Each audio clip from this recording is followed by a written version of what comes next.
The rain fell like the sky itself was grieving. Myra stood barefoot on the marble steps of the mansion she once called home, her thin dress clinging to her trembling body, her swollen belly cradled instinctively in her arms. 7 months pregnant, exhausted, alone. Behind her, the massive iron gate slammed shut with a sound that felt final, like a coffin being sealed. "Get out," her husband Adrian had said, his voice cold, sharp, untouched by guilt. "You're no longer my problem." She had begged, not for herself, but for the baby. She had reminded him of the nights they dreamed of this child, the promises whispered in the dark. But his eyes were already elsewhere. A younger woman waited inside. A new life. A cleaner one, he claimed. Myra was a reminder of a past he wanted erased. The storm swallowed her sobs as she stumbled down the long driveway. Her phone was dead. Her family had passed years ago. Friends had disappeared after her marriage into wealth. By the time she reached the edge of the property, her legs buckled. Pain ripped through her abdomen, sharp, terrifying. She collapsed onto the muddy ground, clutching her stomach, gasping. "Please, not my baby," she whispered into the rain. Hours passed. The world blurred. Her breaths grew shallow. Hypothermia crept in quietly, mercilessly. That was when a shadow appeared. A man in a soaked janitor's uniform stood frozen, staring at her with panic-stricken eyes. His name was Elias. He cleaned the nearby office buildings at night, earning just enough to survive. He had been walking home when he saw her lying there, motionless, pale, barely breathing. "Oh God," he muttered, rushing to her side.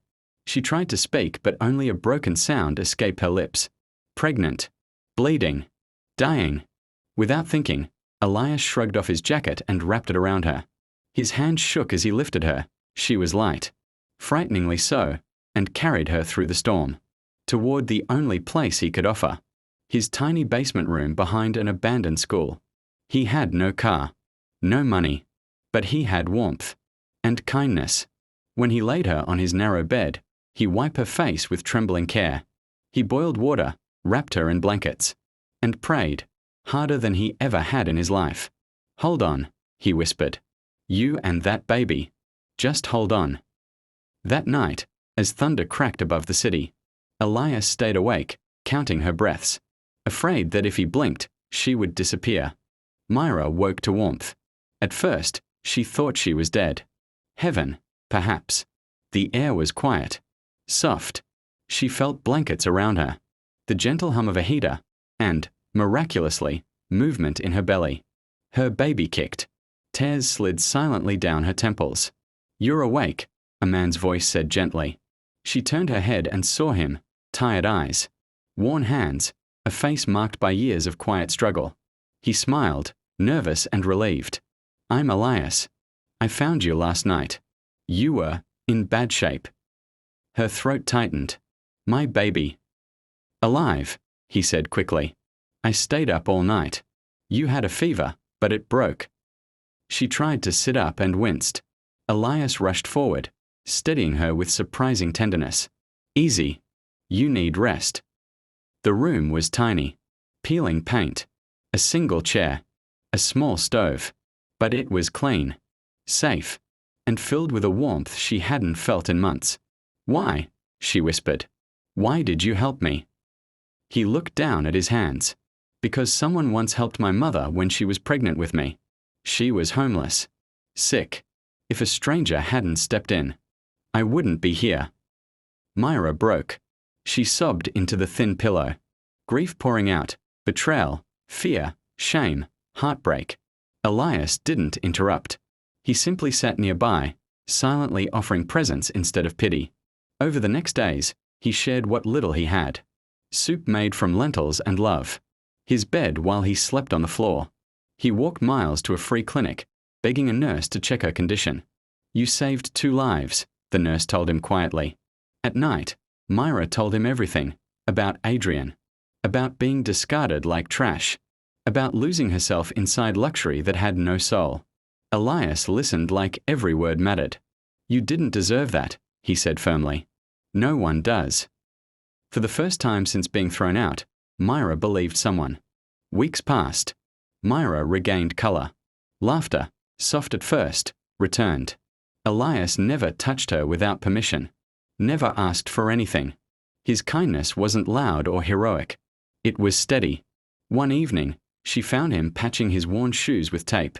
"You gave me everything," she said quietly. "And you have nothing." He smiled.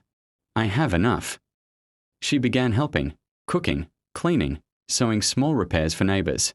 Word spread. People offered food. Old clothes. Hope traveled quietly through kindness. One afternoon, pain seized her again.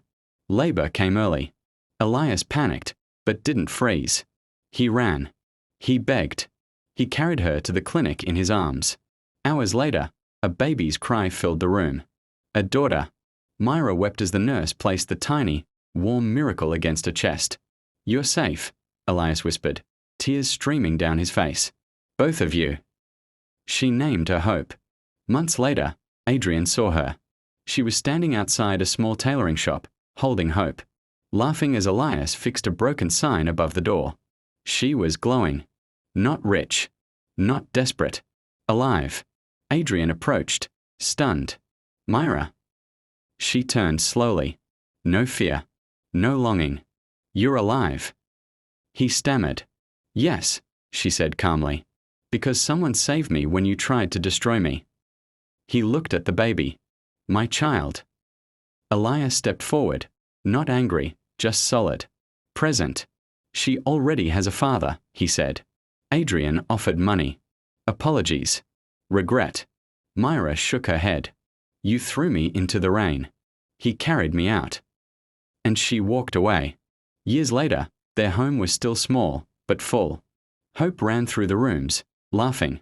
Elias worked multiple jobs. Myra's tailoring business flourished. One night, as they watched their daughter sleep, Myra took Elias's hand. "You didn't just save my life," she said softly. "You taught me what love really is." He kissed her forehead. "You gave me a family." Outside, the rain fell again, but this time, it sounded like peace.